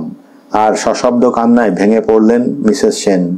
কোনো সুন্দরী মহিলা এভাবে কেঁদে উঠলে স্বয়ং ঈশ্বরও বিচলিত হন। অরিন্দম বলল, শেরিং, আমরা আগামীকাল পর্যন্ত ফিরে যাওয়াটা বন্ধ রাখতে পারি না? আজকের দিনটা বিশ্রাম নিলে কেমন হয়? তাই হবে সাহাব। শেরিং সরে গেল সামনে থেকে। অরিন্দম ক্রন্দনরতাকে দেখল। সকালে নিশ্চয়ই মুখে ক্রিম দিয়েছেন, কিন্তু কান্নাটা সত্যি। সে একটু বাঁকা স্বরে জিজ্ঞাসা করল, মিসেস সেন, আপনার স্বামীর মৃত্যুর আশঙ্কা সত্ত্বেও আপনি কাঁদেননি, কিন্তু চ্যাটার্জির তাঁবু উড়ে যাওয়ার খবর পেয়ে এভাবে ভেঙে পড়ছেন কেন? ওই লোকটা তো আপনাকে ব্যবহার করতে চেয়েছিল। মিসেস সেন জবাব দিলেন না। নিজেকে সংযত করার চেষ্টা করলেন। অরিন্দম আর কথা বাড়ালো না। এই ঠান্ডায় নিজেকে পরিষ্কার এবং হালকা করার কাজটা খুবই কষ্টকর। সেসব চুকিয়ে ফেলার পর অরিন্দম বাইরে বেরিয়ে সোনালি রোদ দেখল। আকাশ এত নীল যে চোখ রঙিন হয়ে যায়। দূর, বহুদূর বিস্তৃত সাদা বরফের ঢেউয়ে সেই সোনা রোদ এক স্বর্গীয় ছবি এঁকে যাচ্ছে। পরশু যেখানে আলো জ্বলেছিল সেখানে শুধু বরফ। চ্যাটার্জির হদিস কোথায় পাওয়া যাবে কে জানে। এখন এই প্রকৃতির দিকে তাকালে কে বলবে গত 2 দিন কি মারাত্মক চেহারা হয়েছিল আকাশ বাতাসের। এবং তখনই তার সুটকেসটার কথা মনে পড়ল। ওই সুটকেস খুঁজতে এসে কয়েকটা প্রাণ চলে গেল। অথচ অনন্ত স্বপ্ন দেখেছিল যে সুটকেস খুঁজে পাবে। বুকের ভেতর দ্রিমি দ্রিমি বাজনা শুরু হয়ে গেল তার। যদি সে খুঁজে পায়, এত কাছে এসে আর একবার চেষ্টা না করে ফিরে যাবে? সে নিজে তো একবারও স্পটে গেল না। বাকি জীবনটা বেঁচে থাকার সময় নিজেকে কি কৈফিয়ত দেবে? প্রাকৃতিক দুর্যোগের মধ্যে পৌঁছে ওরা তো বিভ্রান্ত হতেই পারে। অরিন্দম মুখ তুলল। সমস্ত মেঘ চেঁচে আকাশটাকে তকতকে করে রাখা হয়েছে এখন। অন্তত একবার ওখানে পৌঁছে খুঁজে দেখলে কেমন হয়? ওই রোদ অরিন্দমকে ক্রমশ উত্তেজিত করে তুলল। সে তাঁবুর ভেতর ঢুকে দেখতে পেল মিসেস সেন দুহাতে মুখ ঢেকে বসে আছেন। কাছে এগিয়ে গিয়ে সে বলল, ভাবছি একবার চেষ্টা করলে কেমন হয়, আবহাওয়া খুব ভালো। চমকে মুখ তুলে তাকালেন মিসেস সেন, যেন কথাগুলোর অর্থ বুঝতে পারছিলেন না। অরিন্দম বলল, আপনার যদি মনে হয় শরীর পারমিট করছে তাহলে আমার সঙ্গে আসতে পারেন। হঠাৎ উঠে দাঁড়িয়ে ঝাঁপিয়ে পড়লেন মিসেস সেন। দুহাতে অরিন্দমকে জড়িয়ে ধরে থরথর করে কাঁপতে লাগলেন। ব্যাপারটা এত আকস্মিক যে অরিন্দম কোনো ক্রমে নিজের শরীরের ব্যালেন্স আনতে পারল। মিসেস সেনের চুলের বাস, মুখের ক্রিমের গন্ধ তার নাকে এলো। তার দুটো হাত শরীরটাকে জড়িয়ে ধরল। প্রচণ্ড শীতের মোকাবেলা করতে যে পোশাক তারা ব্যবহার করছে তা ভেদ করে হৃদস্পন্দন অনুভব করা অসম্ভব। নারী এবং পুরুষের স্বাভাবিক শারীরিক স্পর্শ থেকেও তারা বঞ্চিত। কিন্তু অরিন্দমের ভালো লাগলো। এ যেন আর এক ধরনের উত্তাপ যা হৃদয়কে উৎসাহিত করছিল। হঠাৎ মিসেস সেন মুখ তুললেন, আমি আপনার কাছে কৃতজ্ঞ। দুহাতে ওর গাল স্পর্শ করল অরিন্দম, কিন্তু হাতে গ্লাভস থাকায় ত্বকের ছোঁয়া পেল না। তারপর প্রায় জোর করেই নিজেকে সরিয়ে নিয়ে বলল, শেষ পর্যন্ত আমরা তুমিতে নামলাম, এবার তৈরি হও, দুপুরের পরই ফিরে আসতে হবে। মিসেস সেন একই জায়গায় দাঁড়িয়ে ঘাড় কাত করে জিজ্ঞাসা করলেন, সুযোগ পেয়েও রিভলভারটা ফেরত নিলে না? থাক না, পুরুষদের হঠাৎ বিশ্বাস করার কোনো কারণ তো ঘটেনি। অরিন্দম হাসল। কিন্তু শেরিং প্রথমে কিছুতেই রাজি হচ্ছিল না। যতই রোদ উঠুক কিংবা আকাশ নীল হোক, তার মতে গত ঝড়ের পর পাহাড়ের সর্বত্র ফাঁদ পাতা হয়ে গেছে তুষারের। চেনা পথ নইলে বিপদ অনিবার্য। অরিন্দম যখন সাহায্য ছাড়া যাবে বলে ঠিক করল, তখন শেরিং সঙ্গী হলো। পাহাড়ের টান যাদের রক্তে একবার ঢোকে, সে কিছুতেই হার শিকারের লজ্জা বেশিক্ষণ পেতে চায় না। ঠিক জায়গায় খোঁচা লাগলে বাধাগুলোকে পেরিয়ে যেতে মরিয়া হয়। শেরিং প্রথমে, মিসেস সেন অরিন্দমের আগে। আজ একই দড়িতে তিনজন। নিজেদের ছায়া বরফের উপর পড়ছে। মিসেস সেন হেসে বললেন, তুমি যে মিথ্যে ভয় পাচ্ছিলে তা এখন বুঝতে পারছো শেরিং? শেরিং উত্তর দিল না। তার চোখ প্রতিটি পদক্ষেপ ফেলার আগে লাঠি দিয়ে যাচাই করে নিচ্ছে সামনের বরফটা কতটা নির্ভরযোগ্য। মিনিট 15 হাঁটার পর শেরিং ওদের দেখালো, দ্বিতীয় তাঁবুটা এখন কোথাও নেই, শুধু এক ফালি তাঁবুর কাপড় নেতিয়ে পড়ে আছে। অরিন্দম মিসেস সেনের পাশে দাঁড়িয়ে বলল, তুমি ভাগ্যবতী। মিসেস সেন বলল, লাকি বলো। ভাগ্যবতী কথাটা সেই সব মেয়ের কথা মনে করিয়ে দেয় যারা লক্ষ্মীমন্ত। আমি তা নই। অরিন্দম চমকে তাকালো। নিজের সম্বন্ধে এমন স্বচ্ছ ধারণা যে এই মেয়ে পোষণ করে তা কে জানত? ঘড়িতে যখন 11টা, তখন ওরা ধ্বংসাবশেষ দেখতে পেল। সামনের খাদটা বেশি নিচে নামেনি। হঠাৎ অরিন্দমের নজরে পড়ল একটা কিছু যেন বরফের আস্তরণ ভেদ করে উঁকি মারছে। সে এগিয়ে গিয়ে পা দিয়ে বরফ সরাতে চমকে এক পা পিছিয়ে গেল।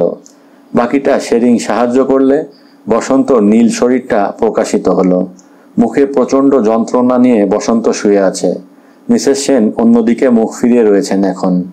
শেরিং বসন্তকে উপুড় করে শুইয়ে দিল। কতদিন ও এভাবে থাকবে? এই হিম বরফের রাজ্যে বসন্ত তার বিখ্যাত পরিচালক হবার বাসনাকে কি জমিয়ে রাখতে পারবে? টুকরো টুকরো জিনিসপত্র বরফের মধ্যে গেঁথে রয়েছে। চালু কোম্পানির কিছু সুটকেস শতছিন্ন অবস্থায় আটকে আছে বরফে। তাদের সুটকেস কিংবা ব্রিফকেস এখন কোথায়? মিসেস সেন জিজ্ঞাসা করলেন হতভম্ব হয়ে, কি করে খুঁজে বের করব? অরিন্দম হাসল। সত্যিই কি খুঁজে বের করার চেষ্টা কখনো করেছ? না, আমি জীবনে কখনো কিছু পেতে এফোর্ট দেইনি, অমনি পেয়েছি, এবার দাও। শেরিং শেষ পর্যন্ত একটা পথ বের করল। ডান দিক দিয়ে সামান্য উপরে উঠতে হবে। খাদ ডিঙিয়ে ভাঙা প্লেনের কাছে পৌঁছাতে ঘড়িতে 12:30 বাজল। 20 গজ দূর থেকে ওরা ধ্বংসস্তূপ দেখল। এখানে যে হেলিকপ্টার নেমেছিল মৃতদের সরিয়ে নিয়ে যেতে, তা আর বোঝার উপায় নেই। প্লেনটা খুব বড় ছিল না, কিন্তু তার অর্ধেক উড়ে গেছে। যা আছে এখন বরফে আটকে, তার গায়ে পোড়া দাগ স্পষ্ট। জানা না থাকলে প্লেন বলে চিনতে পারা কষ্টকর। ভাঙচুর হওয়া শরীরটার একটা অংশ খাঁচার মতো এখনো বেঁচে রয়েছে। হঠাৎ মিসেস সেন কান্নায় ভেঙে পড়লেন। ওর চিৎকার কানে আসা মাত্র অরিন্দম এগিয়ে গেল কাছে। কাঁধে হাত রেখে জিজ্ঞাসা করল, কি হয়েছে? লাঠি ফেলে দিয়ে দুহাতে জড়িয়ে ধরলেন মহিলা। কেন এলাম? আশায়, কিন্তু এত তাড়াতাড়ি ভেঙে পড়লে ফিরে যাওয়া কষ্টকর হবে। কি হবে ফিরে গিয়ে? আমার জন্যেই দুটো মানুষ মরে গেল। কথাগুলো থরথরিয়ে কাঁপছিল। শেরিং অবাক হয়ে দৃশ্যটা দেখছিল। সেদিকে দৃষ্টি আকর্ষণ করেও ভদ্রমহিলাকে শান্ত করা যাচ্ছিল না। শেষ পর্যন্ত অরিন্দম বেশ জোরে চেঁচিয়ে বলল, আমরা এবার ওখানে যাব শেরিং? শেরিং হাঁটা শুরু করলে দড়িতে টান পড়ল। মিসেস সেন হাঁটতে বাধ্য হলেন। ভাঙা প্লেনের টুকরো অংশগুলোর নিচে এখনো অনেক কিছু চাপা রয়েছে। শেরিং বলল, এটা একদিনের কাজ নয় সাহাব, পুরো ক্যাম্প এখানে তুলে এনে 3-4 দিন ধরে সবাই মিলে খুঁজতে হবে। বলতে বলতে সে আচমকা থেমে গেল। তারপর আঙুল তুলে অরিন্দমকে দেখালো। একটু দেরিতে বুঝতে পারল অরিন্দম, এই সব ধ্বংসাবশেষ যেন কেউ সরিয়েছে। দীর্ঘ সময় বরফ চাপা থাকার পর নবীন সরানোর দাগ স্পষ্ট বোঝা যাচ্ছে। হঠাৎ বরফের ওপর বসে পড়ল শেরিং, যেন জুতোর ছাপ এখানে ওখানে। তারপরেই সে চিৎকার করে উঠল। এক রাত্রে তুষার ঝড়ে যেটুকু সাদা হওয়া সম্ভব তাই হয়ে পড়ে আছে সুটকেসটা। ধ্বংসাবশেষের পাশে পড়ে থাকা সুটকেসটা তুলে নিল অরিন্দম। এই কোম্পানির সুটকেসই ব্যবহার করা হয়েছিল ক্যান পাঠাতে। না খুললে উত্তেজনায় থরথর করে কাঁপছিল সে। দুমড়ে মুচড়ে গেছে বস্তুটি, উপর থেকে পড়েছে বোঝাই যায়। যদি এটাই সেই সুটকেস হয় তাহলে আর দেরি করার কি দরকার? শেরিং কিছুতেই খুলতে পারছিল না। পকেট থেকে একটা ছোট ছুরি বের করে সে মোচড়ানো অংশটিতে ঢুকিয়ে গর্ত করার চেষ্টা করল। মিনিট 3 বাদে ভেতরের ধাতব পদার্থে ছুরি লাগলো। বস্তুটা যে চকচকে তা বোঝা গেল উঁকি মেরে। অরিন্দমের হৃৎপিণ্ড যেন গলায় আটকে গেছে আনন্দে। মিসেস সেন অদ্ভুত গলায় বললেন, ভাগ্যবান। বুঝতে পারছি না, কিন্তু কিন্তু ব্যাপারটা, আমি পাগল হয়ে যাব, চিৎকার করে উঠল অরিন্দম। শেরিং উঠে দাঁড়িয়ে নিজের কোমর থেকে দড়িটা খুলল। তারপর পায়ের চিহ্ন ধরে এগিয়ে যাচ্ছিল সামনে। অরিন্দম যখন সুটকেসটা নিয়ে আবার ব্যস্ত, তখন আর্তনাদটা কানে এলো। এমন এক আওয়াজ যা রক্ত হিম করে দেয়। সে চটপট উঠে সামনে এগোতেই শেরিংকে বরফের উপরে পড়ে থাকতে দেখল। জায়গাটা অটুট খাঁচার আড়ালে বলে ওদের নজর যায়নি। অরিন্দম চিৎকার করল, শেরিং! উপুড় হয়ে শুয়ে থাকা শেরিংয়ের একটা হাত কাঁপল। অরিন্দম আর একটু এগোতেই ছুরি হাতে দাঁড়িয়ে থাকা মানুষটাকে দেখতে পেল। সোজা হয়ে দাঁড়াতে পারছে না, টলে পড়ে যেতে যেতে আবার কোনো মতে সামলে নিচ্ছে। এবার ওর হাত ওপরে উঠতে লাগলো এবং অরিন্দম দেখল হাতে ধরা ছুরির গায়ে রক্তের দাগ। কিন্তু ছুরি ছোঁড়ার শক্তি ওর আর নেই। আর তখনই পৃথিবী নড়িয়ে দেওয়া শব্দ হলো। কুঁকড়ে গেল লোকটা এবং একটি শব্দ উচ্চারণ না করে পড়ে গেল বরফে। তখনই পাশে ছুটে এলেন মিসেস সেন। লোকটা আপনাকে খুন করতে যাচ্ছিল। আমি মিসেস সেনের হাতের রিভলভারের দিকে তাকিয়ে চুপচাপ মাথা নাড়ল অরিন্দম। তারপর নিচু গলায় বলল, থ্যাঙ্কস। লোকটা কে? মিসেস সেন জিজ্ঞাসা করলেন। তার কম্পিত হাত থেকে রিভলভার পড়ে গেল বরফের ওপর। অরিন্দম জবাব না দিয়ে শেরিংয়ের কাছে চলে এলো। একেবারে বুকের ওপর আঘাত হওয়ায় আর কিছুই করার নেই, কিন্তু এখনো চেতনা রয়েছে লোকটার। সাহাব! ওকে কোনো মতে ফিরিয়ে নিয়ে গেলে? অরিন্দম নিঃশ্বাস ফেলল। যেখানে নিজেদের পক্ষে সহজভাবে হাঁটা অসম্ভব সেখানে, তাছাড়া হাসপাতাল বলতে গ্যাংটক, সেটা যেন পৃথিবীর ওপারে। কিন্তু শেরিংয়ের বদলে সে যদি এই খাঁচার কাছে প্রথম আসতো তাহলে? এই সময় মিসেস সেন মৃত শরীরটা থেকে ছিটকে সরে এলেন। অরিন্দম এগিয়ে গেল। মুখের আড়াল মুক্ত করতে সে নিজের চোখকে বিশ্বাস করতে পারছিল না। লোকটা বেঁচে ছিল, বেঁচে এই দুর্গম জায়গায় পৌঁছেছিল। ভালোবাসা আর লালসা কি চিরকাল এমনই যে কোনো অসম্ভবকে সম্ভব করে দেয়?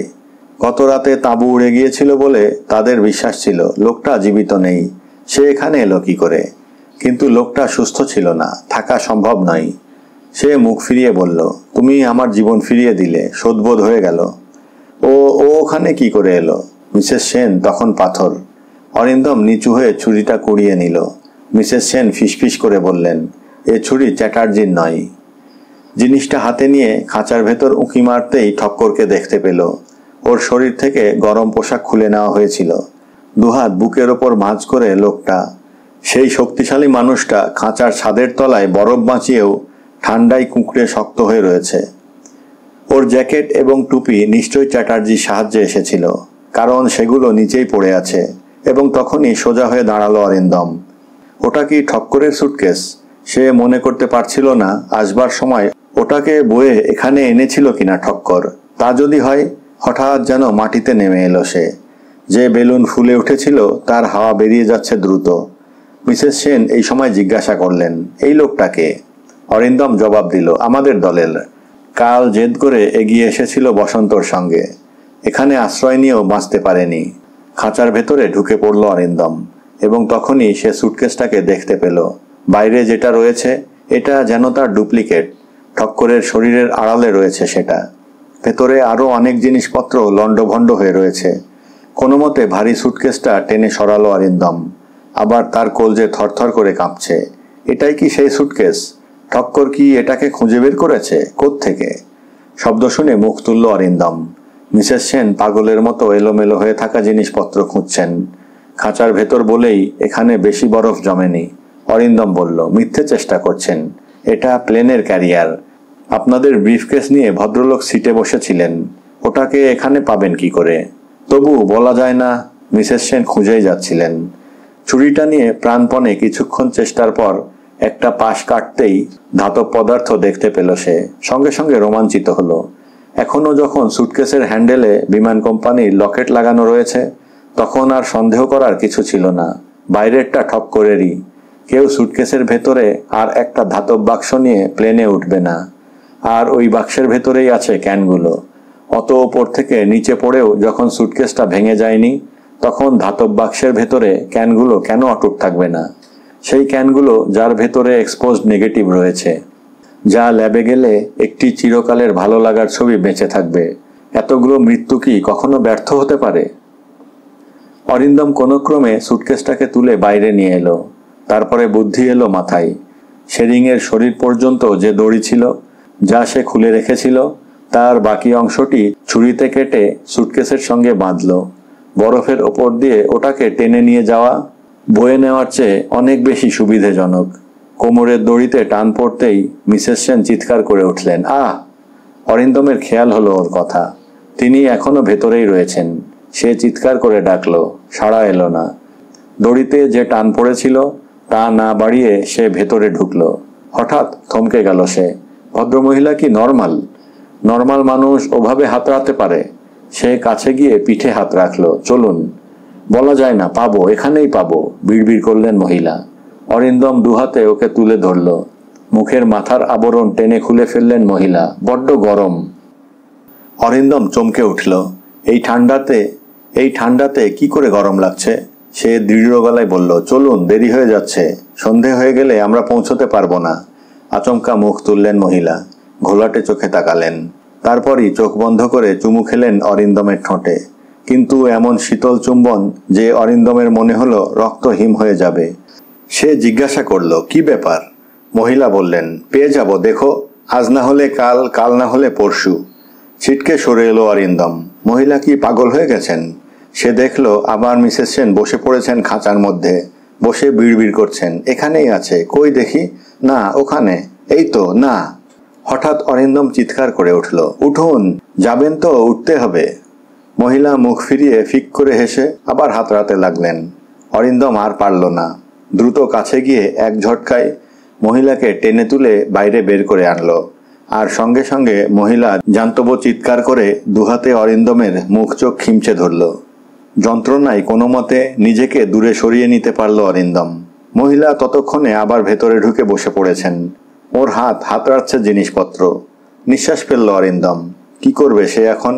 একটি পাগলকে সঙ্গে নিয়ে এই বরফের পথ হাঁটা মানে মৃত্যুকে ডেকে আনা, কিন্তু ওকে এখানে রেখে যাওয়া মানে। কয়েক মুহূর্ত দ্বিধাগ্রস্ত রইল সে। জোর করে ওকে নিয়ে যেতে চাইলে সুটকেসটাকে ত্যাগ করতে হবে, কিন্তু সুটকেসটাকে কলকাতায় পৌঁছে দিতে পারলে। অরিন্দম ধীরে ধীরে দড়িটা ধরে এগোতে লাগলো। টান লাগতেই সুটকেসটা পিছলে সরে আসছিল। এখন ওটাকে টেনে নিয়ে যাওয়া ঢের সহজ। অরিন্দম আবার দাঁড়ালো। মিসেস সেন ফিরেই তাকাচ্ছেন না। তার হাত আর নড়ছে না। একই জায়গায় বসে শূন্যে হাত তুলে আছেন। আর কয়েক ঘন্টা। তাপাঙ্ক ইতিমধ্যে নামতে শুরু করেছে। অনন্ত স্বপ্ন দেখেছিল কেউ যদি পায় তো অরিন্দমই সুটকেস পাবে। সন্ধ্যের আগে তাঁবুতে পৌঁছতে হবে এমন তাগিদে হাঁটতে হাঁটতে অরিন্দম হাসল। কে বলেছে ভোরের স্বপ্ন সত্যি হয়? হলো তো। তারপরে তার সেই মুখ মনে পড়ল। কত ভোরেই না তার স্বপ্ন দেখেছে সে। কলকাতায় যে আছে অপেক্ষা করে, নিজেই নিজের চারপাশে অদৃশ্য দেওয়াল তৈরি করে তার কাছে পৌঁছে একটু জিরোতে ভীষণ ইচ্ছে হলো তার। দ্রুত হাঁটল সে। সুটকেসটা আসছে পেছন পেছন, নাচতে নাচতে। রোদ পড়ে আসছে। বসন্ত শরীরের পাশে পৌঁছে একটু থমকে দাঁড়ালো অরিন্দম। বিড়বিড় করে বলল, বসন্ত, আমি নিয়ে যাচ্ছি তোমার সৃষ্টি। তুমি এর মধ্যে বেঁচে আছো। আর একটু নামার পর তাঁবুটা ঠাহর করল সে। সুইচ টিপে নেভানোর মতো আলো চলে গেল। এখন ছায়া। অরিন্দম হাঁফিয়ে পড়েছিল। আরো দ্রুত হাঁটতে হবে। এখনই ঠান্ডা ঢুকছে শরীরে, এত আড়াল সত্ত্বেও। হঠাৎ হোঁচট খেল সে। সুটকেসটা আটকে গেছে বরফের চাঙড়ে। দড়িটা বেশি লম্বা হয়ে গেছে। হাত থেকে সরিয়ে কোমরে বেঁধে নিল সে। তারপর একটু ঘুরে চাঙড়ের দিকে এগিয়ে গেল সুটকেসটাকে মুক্ত করতে। আর তখনই তার পা ভুস করে ডুবে গেল বরফে। হাঁটু, কোমর, বুক। প্রাণপণে সেই চোরা তুষারের হাত থেকে নিজেকে সরাতে চেষ্টা করছিল অরিন্দম। তুষার সরে যাচ্ছে। পিঠ, ঘাড়, মাথা নেমে যাচ্ছে। হঠাৎ পেছনে গর্তের ভেতর দুলতে লাগলো অরিন্দম। দড়ির বাঁধন সুটকেসের সঙ্গে থাকায় আর সেটা ওপরের বরফের চাঙড়ে ঢুকে যাওয়ায় একসময় আর নিচে গড়িয়ে পড়ল না সে। কিন্তু সেই দড়িতে আটক অরিন্দম গর্তের মধ্যে দোদুল্যমান অবস্থায় প্রাণপণে উপরে ওঠার চেষ্টা করেও ব্যর্থ হলো। তার শরীর অবশ হয়ে আসছে। ঠান্ডা বেড়ে যাচ্ছে ভয়ানকভাবে। কোনো মতে সেই অন্ধকার গুহায় ঝুলে থাকা অরিন্দম মুখ তুলল। নীল আকাশের টুকরোটা ক্রমশ কালো হয়ে আসছে।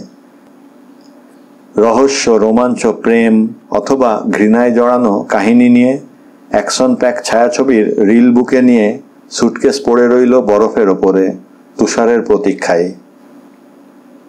ধন্যবাদ।